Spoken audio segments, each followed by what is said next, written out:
Hello friends, आज का हमारा टॉपिक है रिवर सिस्टम्स। दुनिया के कई पुराने शहर, चाहे वो दिल्ली हो, इलाहाबाद हो, वाराणसी हो, पटना हो या कोलकाता, चाहे यूरोप का हमारा लंदन सिटी क्यों ना हो, ये सभी शहर रिवर्स के किनारे बसे हैं। यानी रिवर्स कई सौ सालों से ह्यूमन सिविलाइजेशन के लिए एक बहुत इंपॉर्टेंट पार्ट रहा है। और ये आप आसानी से समझ सकते हैं कि रिवर्स हमारे लिए इसलिए इतनी इम्पॉर्टेंट है क्योंकि ये हमारे एग्रीकल्चर, इंडस्ट्रीज़ और चाहे डे टू डे लाइफ की रिक्वायरमेंट हो, ड्रिंकिंग वाटर, क्लीनिंग, वॉशिंग, सभी के लिए हम लोग रिवर्स के ऊपर डिपेंडेंट हैं। तो आज हम पढ़ेंगे रिवर सिस्टम्स के बारे में। सबसे पहले हम जानते हैं कि ये रिवर्स बनती कैसे हैं। आप जानते हैं कि रिवर्स कई छोटे छोटे स्ट्रीम्स, धाराएं या ट्रिब्यूटरी से मिलकर बनती है। जब ये सारी स्ट्रीम्स, ट्रिब्यूटरीज मिलकर एक नीचे की तरफ बह के आती हैं और एक बड़े रिवर को, एक बड़े वाटर बॉडी को क्रिएट करती है, जिसे हम लोग रिवर कहते हैं। और जिस जगह पे ये पानी इकट्ठा होता है उसे हम लोग ड्रेनेज बेसिन कहते हैं। तो ड्रेनेज बेसिन क्रिएट करता है रिवर्स को, जो कि अलग अलग स्ट्रीम से, अलग अलग जगह से पानी जो आता है। अब कभी कभी नदियों के बीच में आप माउंटेन्स भी देखते हैं, आइलैंड भी देखते हैं, तो इसे हम लोग वाटर डिवाइड कहते हैं। तो ये जो पानी निकलते हैं, इस पानी के निकलने, इस रिवर के ड्रेनेज पैटर्न के 4 मेन टाइप्स हैं।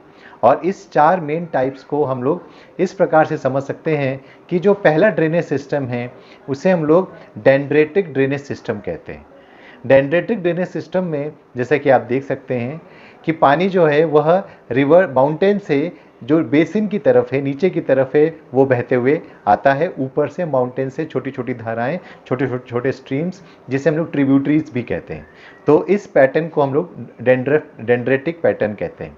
इसके बाद जो अगला पैटर्न है दैट इज कॉल्ड ट्रिलिस। ट्रिलिस पैटर्न जो है, जिसमें हम लोग पानी को ये एक ट्री के ब्रांच के रूप में एक पैटर्न है। और इसके बाद में अगला है रेक्टेंगुलर ड्रेनेज सिस्टम, जिसमें कि पानी की जो स्ट्रीम है वो एक एक रेक्टेंगुलर फॉर्म के अंदर आके मेन स्ट्रीम से जुड़ जाती है। चौथा जो ड्रेनेज पैटर्न है, जिसे हम लोग रेडियल ड्रेनेज सिस्टम कहते हैं, जिसमें कि पहाड़ के ऊपर से पानी फ्लो होता है, निकलता है ज़मीन के अंदर से, और फिर वो माउंटेन के नीचे की तरफ बहता है, हर तरफ बहता है, चारों दिशाओं में बहता है, जो कि आप इसे देख सकते हैं। तो जो नदियों से पानी का जो 4 मेन ड्रेनेज सिस्टम है, पहला है डेंड्रेटिक ड्रेनेज, दूसरा है ट्रेलिस, तीसरा है रेक्टेंगुलर और चौथा है रेडियल सिस्टम। अब भारत के अंदर जो हम ड्रेनेज सिस्टम की हम बात करें तो इंडिया में 2 रिवर सिस्टम आपको मेन तौर पे देखने को मिलेंगे। पहला जो रिवर सिस्टम इंडिया के अंदर है that is the Himalayan river, और दूसरा है the peninsular river. Himalayan river, जैसे कि नाम से पता है, ये सारी नदियाँ हिमालय से निकलती है। और हिमालय से निकलने के कारण इनमें साल भर पानी रहता है, क्योंकि ये हिमालय के ग्लेशियर से पानी लेती है। जब बारिश के दिन होते हैं, स्नोफॉल होता है, तब तो यहाँ पे काफ़ी पानी रहता है। लेकिन साथ ही साथ में जब गर्मियों का दिन आता है तब ज़्यादा ग्लेशियर मेल्ट होते हैं, बर्फ़ ज़्यादा मेल्ट होती है, तो ये ज़्यादा क्वांटिटी में पानी लेके आते हैं। तो इस कारण से हिमालयन रिवर सिस्टम जो है वो साल भर पानी लेके आते हैं, और इस कारण से हम हिमालयन रिवर को पेरिनियल रिवर्स भी कहते हैं। ऐसे रिवर जो साल भर पानी अपने संग लेके आए, जिसमें साल भर पानी हो, उसे पेरिनियल रिवर सिस्टम या पेरिनियल रिवर्स कहते हैं।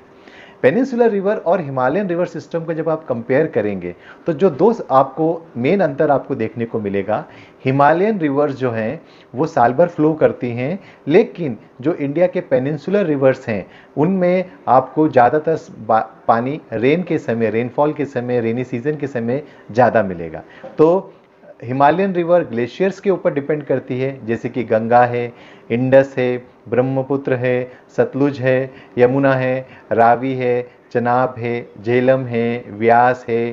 तो ये सारी जो रिवर्स हैं, ये सारी रिवर्स हिमालयन रिवर्स हैं, और ये ग्लेशियर से पानी लेती है। जो कि हमारे पेनिनसुलर रिवर्स हैं, जिसमें कृष्णा है, कावेरी है, गोदावरी है, महानदी है, हमारी नर्मदा रिवर है। ये सभी रिवर्स जो है ये पेनिनसुलर रिवर्स में आती है, और ये मुख्य तौर पे पानी जो है इनमें रेनफॉल से आता है, या फिर जहाँ ज़मीन से, जहाँ से इनका ओरिजिन होता है, ये यहाँ पे इनमें पानी वहाँ से आता है। सेकेंड जो अंतर हम लोगों को इंडिया के जो रिवर सिस्टम में देखने को मिलता है वो है कि जो हिमालयन रिवर सिस्टम है, हिमालयन रिवर सिस्टम में जो रिवर्स हैं वो बहुत लॉन्ग रिवर्स हैं। जैसे कि गंगा बहुत लॉन्ग रिवर है, लगभग 2500 किलोमीटर ये ट्रैवल करती है। इंडस जो है वो भी बहुत लंबी रिवर सिस्टम है, वो 2900 किलोमीटर ट्रैवल करती है। हालांकि केवल 1/3 पार्ट उसका इंडिया में रहता है और इसका ओरिजिन जो कि तिब्बत में मानसरोवर के वेस्ट की तरफ होता है और ये केवल जम्मू कश्मीर से इंडिया में एंटर होती है और कुछ हिस्से में बहने के बाद वापस ये आगे वेस्ट में पाकिस्तान की तरफ चली जाती है। इसीलिए हिमालयन रिवर जो है वो बहुत लॉन्ग रिवर्स हैं, चाहे गंगा हो, ब्रह्मपुत्र हो, इंडस हो, ये सारी लॉन्ग रिवर्स हैं। लेकिन हम लोग जब साउथ की जो पेनिनसुलर रिवर्स हैं उनकी जो लेंथ है वो कंपैरेटिवली कम है।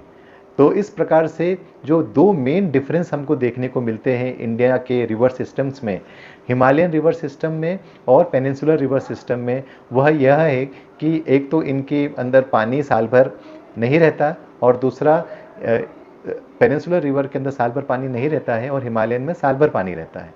अगला जो है दैट इज़ कि इनकी जो लेंथ है, हिमालयन रिवर की लेंथ वो काफ़ी ज़्यादा है और पेनिनसुलर रिवर्स की जो लेंथ है वह कम है कंपैरेटिवली हिमालयन रिवर्स के कंपैरिजन में।